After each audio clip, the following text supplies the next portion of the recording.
எளிய மக்களை காக்க எந்த இறைவனும் தோன்றாத பொழுது மனிதனை காக்க மனிதனை தோன்றினார். அவரே பின்னாளில் மாமேதையானார். அவர்தான் பாட்டாளி மக்களின் பிதாமகன் காரல் மார்க்ஸ். இவர் அந்நியர், இவர் எழுதியது அந்நிய சித்தாந்தம் என்று சொல்லும் மூடர்களுக்கு சொல்லிக் கொள்வது ஒன்று மட்டும்தான். இவர் ஒரு சாதியோ மதமோ இனமோ மொழியின் பெருமை பற்றியோ எழுதவில்லை. உலக தொழிலாளர்களை ஒன்று கூடுங்கள் என்று உலக பாட்டாளி மக்களுக்கான உரிமையை பற்றி எழுதினார். எங்கெல்லாம் மக்கள் ஒடுக்கப்படுகின்றார்களோ, எங்கெல்லாம் பாட்டாளி மக்களின் உரிமை நசுக்கப்படுகிறதோ, அங்கெல்லாம் மார்க்சிய சித்தாந்தத்தை ஏந்திய ஒரு செங்கொடிக்காரன்தான் வருவானே தவிர எந்த காவிய தலைவனும் வரமாட்டான்.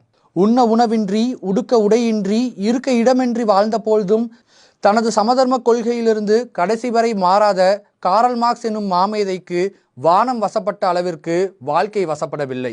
இவ்வுலகில் எங்கெல்லாம் உரிமைக்கான குரல் ஒலிக்கிறதோ அது மார்க்சியத்தின் குரலாக ஒலிக்கும். இவ்வுலகம் உள்ளவரை மார்க்சும் மார்க்சியமும் வாழும்.